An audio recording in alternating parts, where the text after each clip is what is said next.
Hello and welcome to The Booking Club, the podcast that brings you today's leading authors and commentators from a table at their favourite places to eat and drink. I'm your host, Jack Aldane. On this next episode, I'm going to be speaking to stand-up comedian, serial novelist and author of a new autobiography due to be released next month, Mark Watson.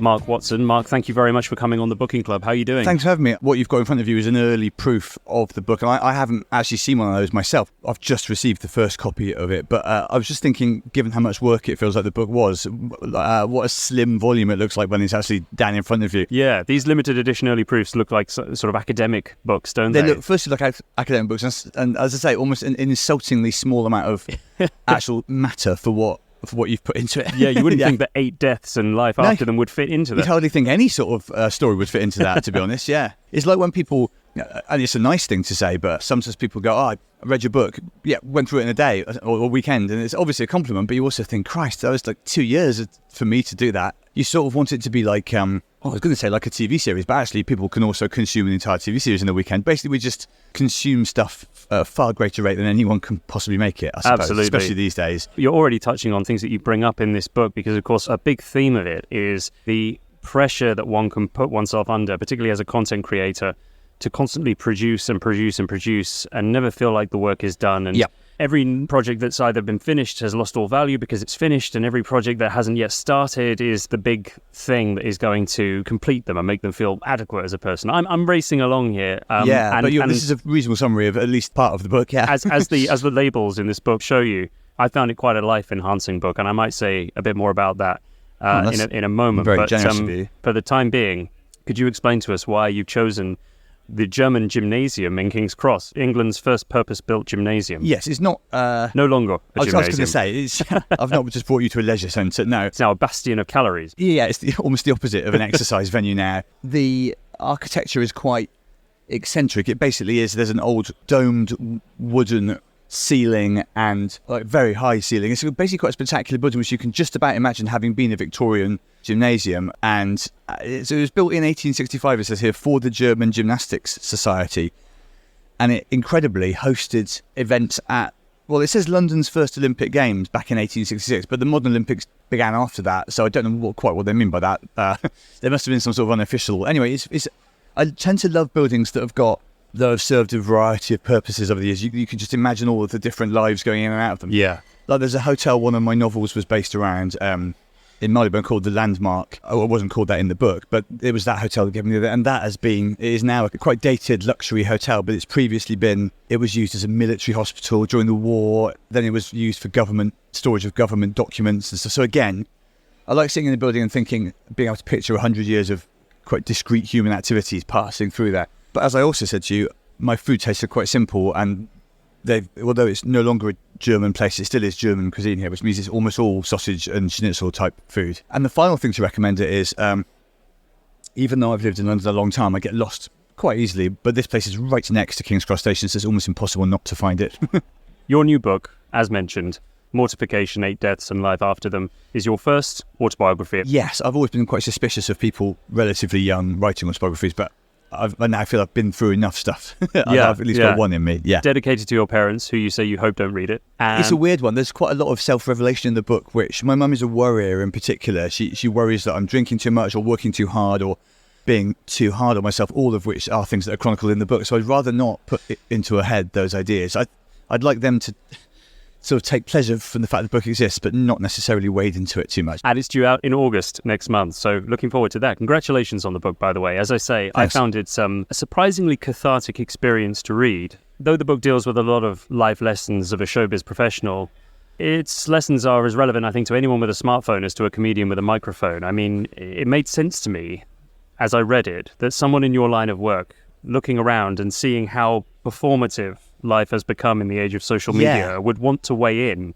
and maybe dissuade people from judging themselves as harshly as perhaps you have, trying to win over an audience night after night. Yeah, that's right. Yeah, the reason I've never particularly wanted to write a memoir, obviously I've written quite a bit of fiction, as you mentioned, but I was never interested in writing, and this is not to do down all of them, but a fair number of comedians write autobiographies, which are basically just a collection of anecdotes about how they came to be where they are, which can be intrinsically interesting, obviously. But the idea of this book came from a sense I had that I'd been through some stuff mentally and professionally and just in all senses, which I did think were universally, or at least had a chance of being universally applicable to people. Yeah, it's interesting. Like, there's this genre of books, like Oliver Burkeman. I really like his books. There are, I suppose Alain de Botton is slightly similar, but like it's an odd thing to do, because to write a book like this, as I've mentioned in the book, it does sound as if you're saying, I've figured out a lot of stuff here about life, and I'm just going to tell you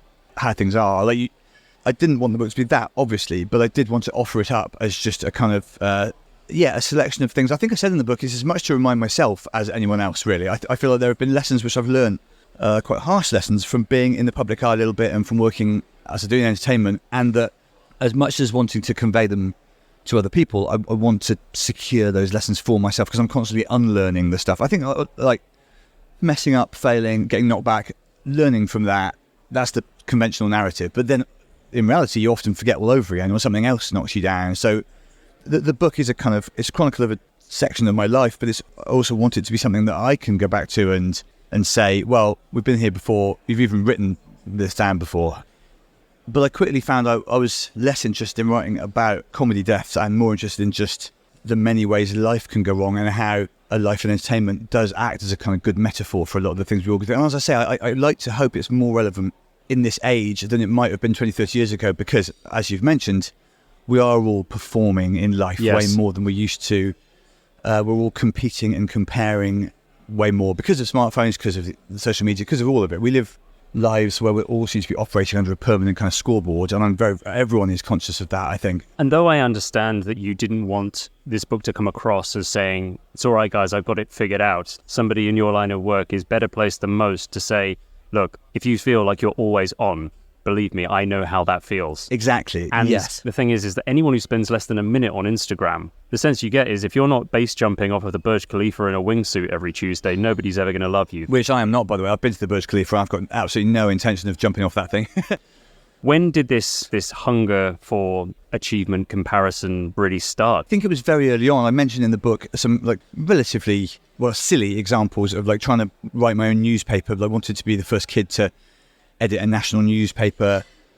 I was very jealous of a 9-year-old author called Jane Fisher who published these books called The Garden Gang. Doesn't sound like a massive thing to be jealous of, but I definitely was at the time. And then the work started, didn't it? You got busy. The weird thing is, I didn't want to be rich or have a fancy castle. I wasn't envious of those things. I was envious of the status, even as a 9-year-old. I wanted to be not necessarily a famous kid, because I don't know if that meant anything to me as an idea, but I wanted to have already achieved something. The idea of someone being a kid like me, but already having like secured their place in the world. Because I too remember as a kid finding being a kid to be quite a disempowering situation. Some of it's that. Same, yeah. There wasn't much about my life that I wanted, which I didn't have. I didn't want a different lifestyle. I just wanted to feel that maybe it is to do with power, or not exactly power, but you're right. Like a lot of kids, the way they channel this is like they look at footballers or pop stars or whatever. One of the luxuries of a child is having the ability to just entertain these sort of daydreams. But mine were a bit more than daydreams. They sort of became ambitions. They sort of kept you awake at night. Yeah. So from there, what was the bridge between those very early days and the profession you ended up in? Well, at university, I did quite a bit of sketch comedy. I went to uni with a strong tradition. Well, Cambridge, I might as well say that for them. It had a tradition of performance, obviously. I didn't know much about that, though, and I had no idea how to get into it. I'd been to see Eddie Izzard once. And then you'd get Victoria Wood on TV at like bank holidays. That was about the extent of it. So I had no comic role models, is I suppose what I'm saying. And I was going to say I threw myself into doing sketches, but that's also not true. I found it quite intimidating. I didn't know how to get into it. Cambridge is a bit of a hothouse, but I think there's an element with all undergraduate university type societies that they tend to be dominated at first by the people that have just got the most confidence. They're just like the ones that sign up, the ones that volunteer to be the president or whatever. So I dipped my toe into doing sketches for some time. I'd see occasional people do stand-up. It wasn't very common. Most people in these footlight shows, as they were like the majority of it was sketch stuff. Occasionally I'd watch the stand-up and think, that looks like fun. Just doing that on your own, you're not dependent on anyone else. And then, but I never gave it a go. And then Well, one day I saw Alex Horn, now famous as the host of Taskmaster, do like half an hour, maybe longer, like a proper long stand-up set, a show basically that was just him talking.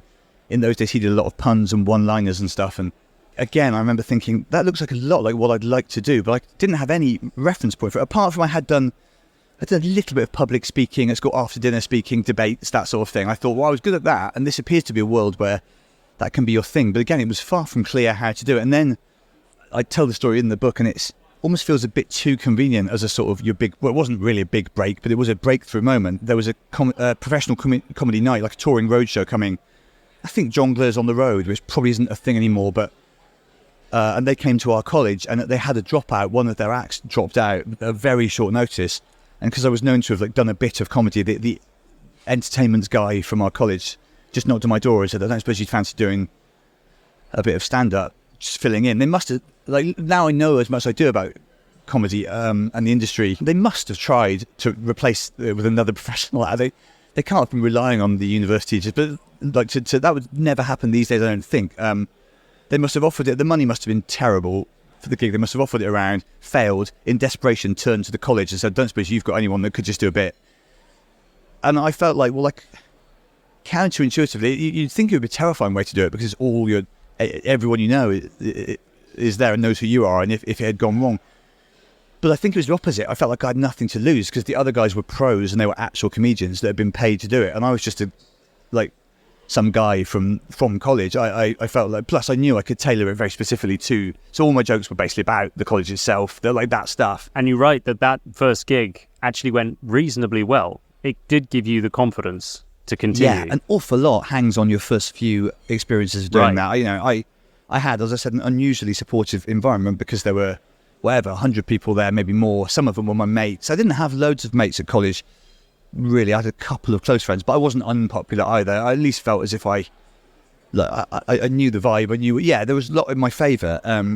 Because it went well, I immediately thought, I want to do that more. How can I do that more? Had it gone badly in front of a number of people that I was still living around for months after that, I don't know if I ever would have. I think probably I still would have gone back to it.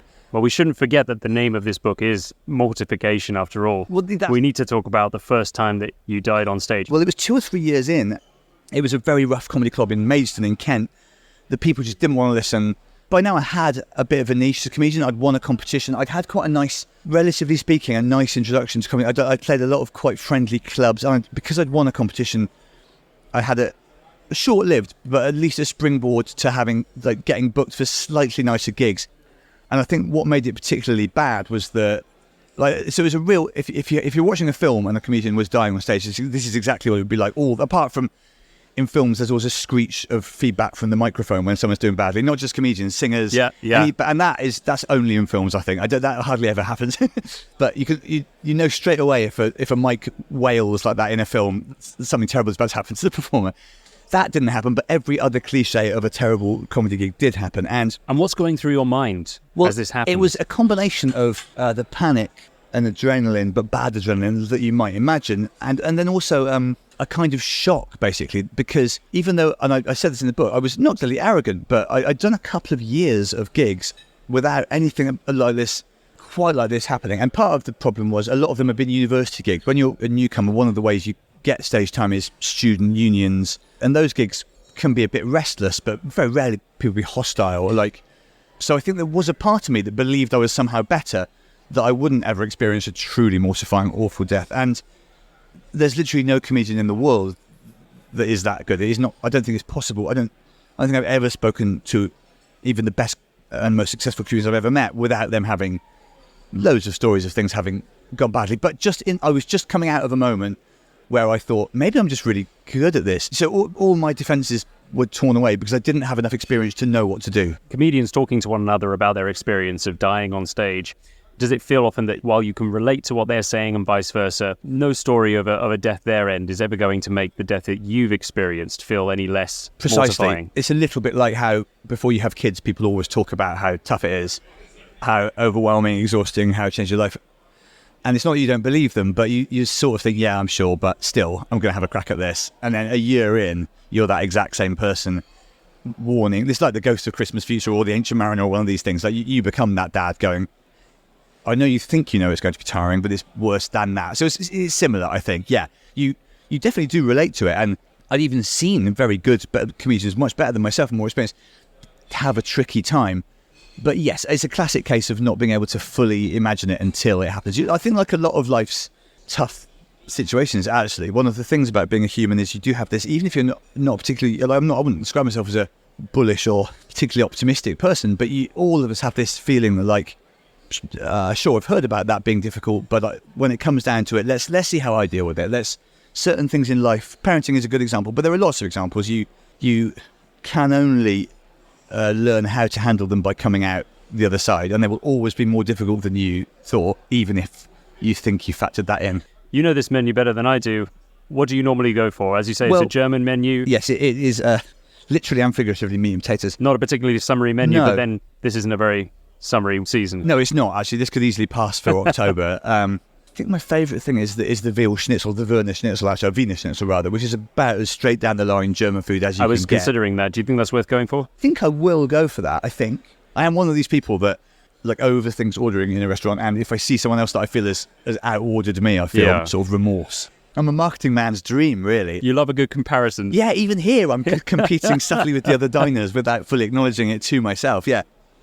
Not all the deaths in this book are deaths on stage. Some of them happened actually before you even got into comedy. We sort of jumped ahead at the beginning there and talked about how you went from wanting to break the children's literature market to getting on stage. But the deaths that you experienced on stage after the first, yes, how did it start to spiral into something more than the ups and downs of a job in stand-up comedy? It became more serious. Well, it's had quite a lot of success by most measures. I was on the TV. I was still young and on the way up. I was in my sort of mid to late 20s. I suppose late 20s is when I started to have problems with the way I was processing things. I'd become famous, well, relatively famous, at least well known on TV quite quickly. I had a bit of money. I was doing well. And by any standards, I'd had a pretty fast ascent to that point. Largely because I was in the right place at the right time. Panel shows and stuff scooped me up. I did well at the Edinburgh Fringe. Part of it was, I'd done well for myself, as they say, but I'd also just been aided by just sort of the tide of events. Stand-up, as I've mentioned, was becoming just a huge thing. A lot of kids, really like me, people in their mid to late 20s, were suddenly earning quite good money, getting quite a lot of recognition, all of it. And then gradually things started to, well, it's even having written a book about it, it's difficult to be forensic about what happened.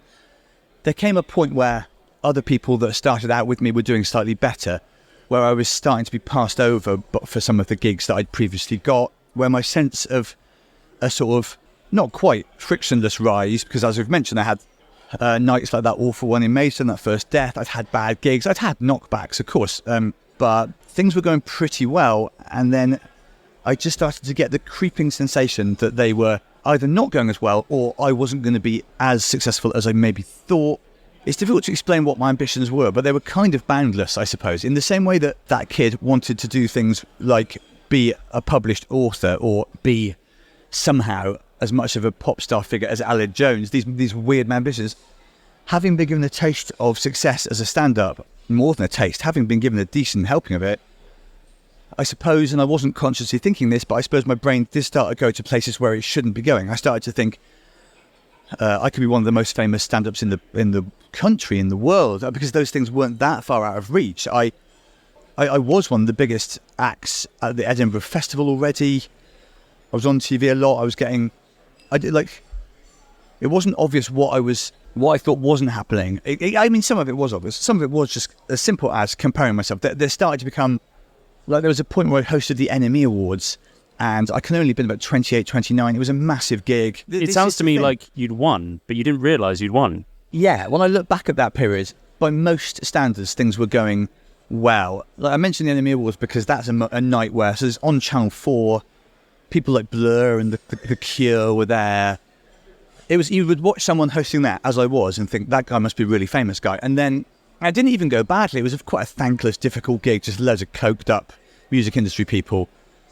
But it looked all right on TV, and people were texting me going, Christ, you host the NME Awards. This is, I'd been on an advert. I think in the same year, I did an advert for Magna's Pear Cider, which is funny. Like, I remember it, yeah. Yeah, it's certainly not one of the high points of my career. I'm also not particularly ashamed of it. It was just something I did for quite a lot of money at the time.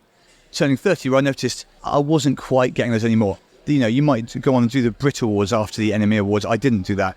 The advert could have led to more adverts. It never really did. I started to feel that I maybe had peaked and I hadn't made the most of those opportunities. Right. There was also, I was like parallel with the comedy, I was writing novels. And again, there'd been quite a bit of fanfare around my first novel. It didn't actually sell that well, but there was like, just look at this guy, already a stand-up, 24, 25. Now he's published his debut novel. So I definitely was like, there was a narrative and a trajectory I appeared to be on where I was going to be a superstar in every field that I, turned my hands to. We mentioned Martin Amis off air, as it were. I was reading those sort of writers, McEwan, Amis, the big American ones. I wanted to be those guys. I wanted to be a famous comedian, successful comedian, and a heavyweight literary novelist. And my markers of success were unfair ones in my head, but also they were ill-defined. Throughout my career, most of the times I felt that I've failed at things or that I'm not doing well are because I'm competing against something I have in my head, a gold standard and unfair. I think I said in the book, like, most of the times we make ourselves feel like a failure or a fraud or whatever it is, it's not even so much that we're competing with other people. We think we are, but we're really competing with a phantom version of ourselves that only exists in our heads. That's definitely what it was for me. There were people like Russell Howard or I suppose Michael McIntyre who were direct contemporates of mine who were now doing better, earning more money, more famous. But it wasn't really about them. It was about there was a Mark Watson in my head that was somehow bigger and better than me, and that is a problem that if you let it will never go away. Like that is to do with how you are wired and how you experience success and failure. Like that is an internal thing. It would not be dispelled by any amount of success, I don't think. That is to do with your brain. Because you can always add on to this idea you have of yourself. Yes. Because who we are is an open question to all of us. Yeah. You were doing so much at the time. Yeah. As you say, the first novel, the Magnus Pear Cider, which, whether you knew it at the time or not, spawned one of Stuart Lee's most quotable jokes. Well, I knew it pretty soon afterwards, I can tell you. Yeah, people still mention it to me now. And people imagine I'm still sort of slighted by that, even though I was perfectly aware that doing an advert would lower my credibility in some people's eyes, but I still think it would have been mad to turn it down. Anyway, yeah. Yeah. But that's the thing, even and again. the panel shows as well, as I say, the ones that I remember watching growing up, what does the comedian see? What's the experience like? It's interesting. My experience of Mock the Week in particular, the panel show, which I have to be careful what I say, not because of the fear of offending anyone, but just because, for a start, the host, Dara O'Brien, was always very kind to me, and in fact so were the other people on the show, more or less. I didn't ever really have a clash of personalities with the other people, and I wouldn't even say that the atmosphere was that competitive between the comedians, but it certainly is more so than it looks. I think somebody watching a panel show gets the impression of a bunch of mates like fizzing jokes back and forth and having a laugh, basically. Yeah. Well, there was always that moment in Mock the Week, wasn't it, where comedians would run to the mic. There was that sort of sense of who would get there right. first. There was a sort of a 5-second window where you think, have I got a joke about this? And in the time you'd had that thought, one of the more experienced guys would already be up there. Yeah. And so, the Mock the Week's format, even though the scoring was kind of nonsense, no one really cared who won, still it was packaged pretty competitively. And a problem with it in those days as well, which went away as the show got older and a bit gentler, is that there wasn't that much of a rolling cast of people. Some of them, there were people that were on it all the time, regulars. And so the audience's preference was obviously for those. And if you were a lesser name than them, if you're just not as familiar, I think this is I suppose the difference is so just in terms of mechanics. Have I Got News for You, for example, has Paul Merton and Hislop and one other person with each of them. So there's 2 guests, 2 regulars, and then whoever the host is. With Mock the Week, it was basically most of them were regulars and you were the occasional guest. So your role in the show wasn't that clear. You didn't have the status that they had. All of these things meant that it was quite a difficult show to assert your identity in. And I think one of the reasons that I started to feel in this period that I've talked about that I was not as good as I hoped and wasn't going to be as successful as I hoped and things were going against me, was that panel shows were never very well suited to me. It takes me about 20 minutes to answer a question, as we've seen here. But most of those shows are built around the idea of like wedging your foot in the comedy door and immediately just firing out those answers. So I always felt like a bit of a bit part player on those shows, and the reason is that I was, and it sort of didn't. It shouldn't have mattered, but it meant there was this weird the thing I was most known for now was popping up on things like Model Week, but it was also the thing I felt the least competent at, least able to do. And I was stuck in that trap for some time, and I think that led to my mental state deteriorating. But the example of the panel show you just gave, I think meetings at most people's jobs can make them feel the way a comedian might do on a panel show. Yes. Not heard, peripheral, unable to speak up. These problems are experienced far and wide. For sure. Again, and you've been generous in saying you think the book has, something to say to people beyond comedy and entertainment. I think that stand-up is a very heightened form of existence where you are, by the nature of the art, you're clamouring for attention. You sort of are in competition with people, even your friends to some degree. Not as badly as maybe actors are. There's a broad enough church that there's room for quite a few comedians to do well. But nonetheless, there's.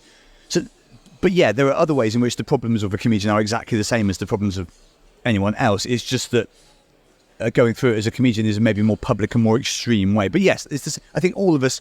You certainly don't have to be a comedian to be looking across at someone at the next desk thinking he or she is somehow doing better, is probably earning more than me, or feeling underappreciated in your job or in your life. Feeling that you're not doing well enough is obviously extremely common phenomenon. Well, this is the thing, actually. I think social media obviously has exaggerated these tendencies in all of us, because every moment of your life you can be looking at what other people are doing, and that's probably not healthy. But I don't think, as with most problems or challenges of the human existence, I don't think social media created them. I guess they amplify it, but the tendency to measure yourself against unfair standards and want what someone else has without even really being able to articulate that is potentially wired into every one of us.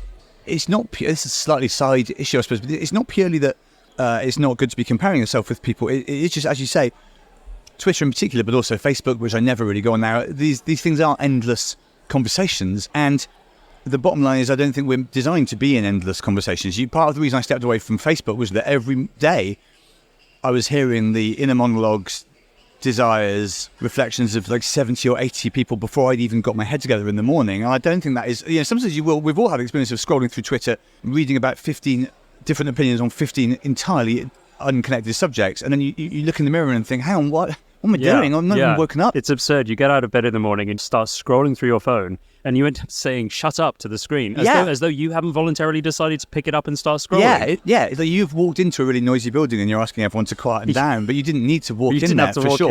And this is all slightly peripheral to what we've been talking about, but this sort of comes back to the same thing. If you feel unhappy with yourself or your life, it is because you're comparing yourself to something, either an illusory version of yourself that doesn't exist, or the lives that other people have. And that's the thing. It's not just that social media makes you compare yourself to other people. It makes you reflect on where you are so much. Like how many followers you've got, how many likes you've got, all of these things.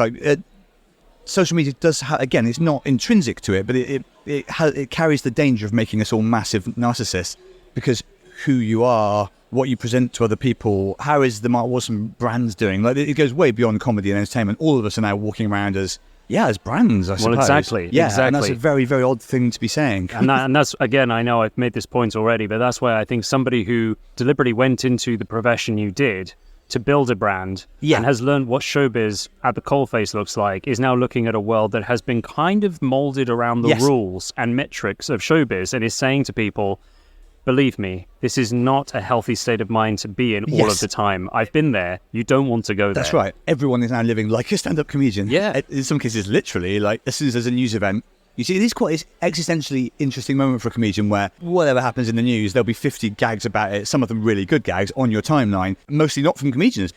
One of the phrases in the book that comes up more than once, but which is not self-explanatory when you first hear it, is most things don't happen. I don't even know where I got the phrase most things don't happen. I read it somewhere or heard it somewhere and it lodged in my head, the way these things do. And I've got loads of wise little axioms in my head that I have no idea what their origin was. And I suppose, again, that's how we're all now constantly reading lists of stuff and 10 things to... So somewhere years ago I heard this. Basically, most things that happen is a kind of mantra that I have. What I find it valuable for is, on a literal level, most TV shows that you pitch won't be made. Most people, I think I use the examples of reality shows in my, there's an idea that put about by and cultivated by the culture of stuff like the X Factor or whatever, British Got Talent. If you want it enough, you'll get there. I just want this. I've always wanted to be a singer. I want it so much. And I think that mentality leaves a lot of people unhappy and disappointed. So I think but also like most people you fancy probably won't fancy you back. Most in whatever field of human engagement. And again, this is not to be excessively negative. It's just the odds are generally against everything going exactly the way you would like them. So most things that happen, it's just quite a useful little mental refrain to have to remind yourself not to expect too much, always to hope for things from life, but not expect that they ought to be yours automatically. And then the flip side is it can also be quite comforting. Somebody like me with my sort of brain will get themselves animated by and worried about a load of potential worries, worlds you could live in, stuff as simple as like, what if I mess this gig up? But also just, what if something happens to my son today? What if all of us can conjure hundreds of different things every day which could go wrong, could be disastrous? And if you're an overthinking sort of person, which most of us are, especially in this age, those things just present themselves constantly. And so most things that happen is also a nice little reminder that most of the wildest dreams you have of success or fame probably won't come off, in just the way the odds are. But neither will the worst case scenarios. Most of your awful fears won't be realised either. Yeah, right. Most lives are lived somewhere between these parameters. Again, is it Shakespeare? There's some quote that nothing is ever as good or as bad news as it first seems. That could be quite a killjoy thing to say. Of course, you should be feeling your emotions. You should be having your reactions to stuff. But for someone like me, it's quite useful to remember this probably isn't quite as massive, whatever it is, whether it's a good or bad thing, it will come to seem slightly less significant than it is in the moment. I find that a useful way of just tackling the ups and downs of life. When do you feel that you started doing things, making things, writing things primarily for yourself rather than for other people? It's a tricky one to answer because, of course, I still write books hoping for them to be published and for people to buy them. I still tour as a comedian, hoping, and more than hoping, out and out asking for people to buy tickets. So I can't really claim that all my creative impulses are to do with my own desire rather than any sort of commercial interest. But I definitely have reached a point where pretty much I only want to make or do things which are satisfying to me and I think have integrity and value. And I don't always, but on the whole, I avoid doing things. I wouldn't now accept a role in a TV show which I felt was not good for me or which I didn't think I'd be good at. 10 years ago, as you've seen in the book, I would almost do anything, largely out of a fear that if I didn't do it, I would be missing some opportunity. The fear of missed opportunity is a very powerful thing. Again, not just in comedy, in anywhere. FOMO is real. FOMO is a real thing. And there should be a thing, there probably is a phrase adjacent to FOMO, which is the specific fear of turning an opportunity down and then seeing someone else enjoying it or something. Like, not quite FOMO, but fear of... fear of giving away or something like exactly. Fear of wrongly turning something down is a powerful thing, I think. It's a long acronym, though. We'll have to work on that. Yeah. The Germans probably got something. They've probably got a single compound word.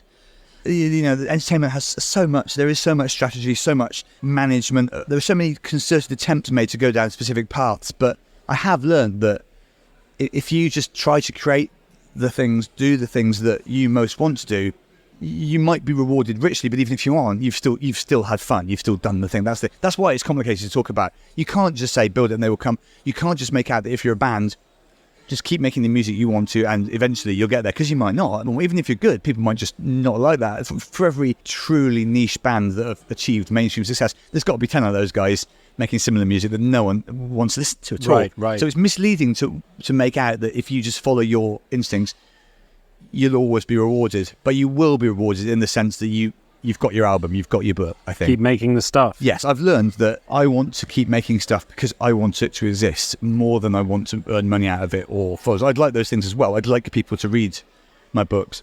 But idea if a book is good enough that I think I have to write that, then that means I do have to write it regardless of what will ever happen to it. It took me ages to learn that lesson, but it is a difficult one to learn. The other phrase we haven't talked about, just as important in the book, is the phrase winning at life. I suppose it's on the sort of the toxic end of the spectrum, opposite. Most things don't happen. And you write here, just as life is not a game you can win or lose, it isn't something that you have to tackle on your own. You say here, it's a team effort. We live in public. People talk a lot of bollocks about tribes and our primal instincts. There are good reasons why we've developed beyond them, such as the fact that living in a house is noticeably better than living in a cave, and spreading human waste to mark our territory is less workable as a system than just having separate door numbers. Yeah, I describe in the book running the marathon, one and the only time I've run a marathon, and I had this enormous sense of, even though we were all running individually, of it being a team effort, because it's like there's there's sort of no point. None of us getting a medal. Well, everyone gets a medal. Marathon's been what they are. But like, no one here is going to win or lose. We just all dragging each other over this arbitrary finish line, which is 26 miles away. I think just because you have a lot of time to think during a marathon, about 4.5 hours in my case, I do remember thinking, I'm learning something about how humans can collaborate from this. I guess because a marathon looks like a race, a running race looks like the most inherently competitive thing you can embark on. But if you're in a race with enough people, like a marathon or a half marathon, any like communal thing like this, it isn't a race anymore, really. It's we've all decided to do something cool together. And the other main thing that taught me this, which is recounted in the book, is I was on this Bear Grylls survival show.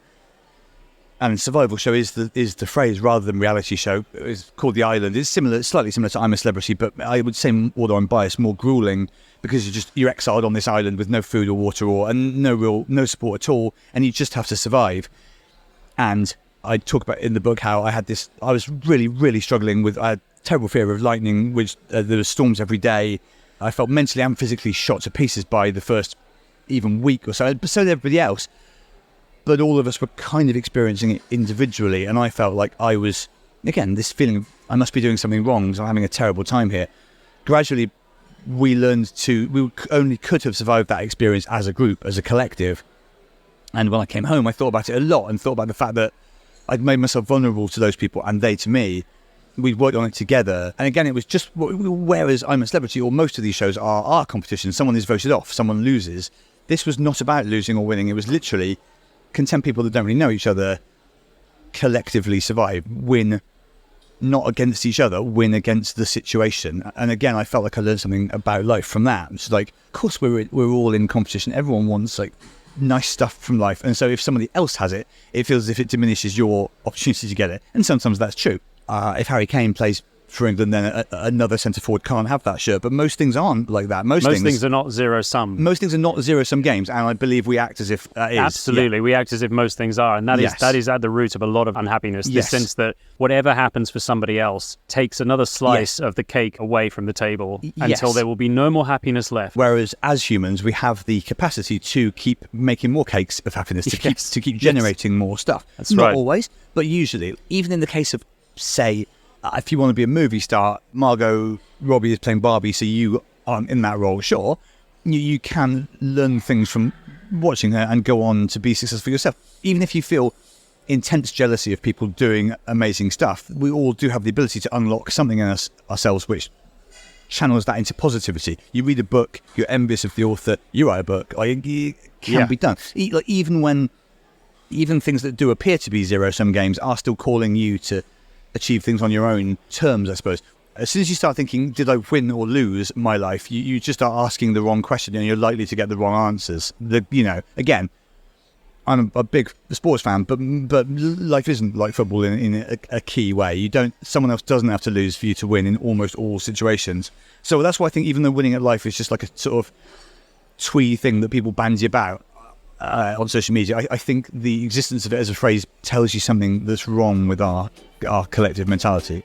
Congratulations again, Mark, and thank you very much for coming on the podcast. Thanks for having me, and thank you for bringing me to this restaurant.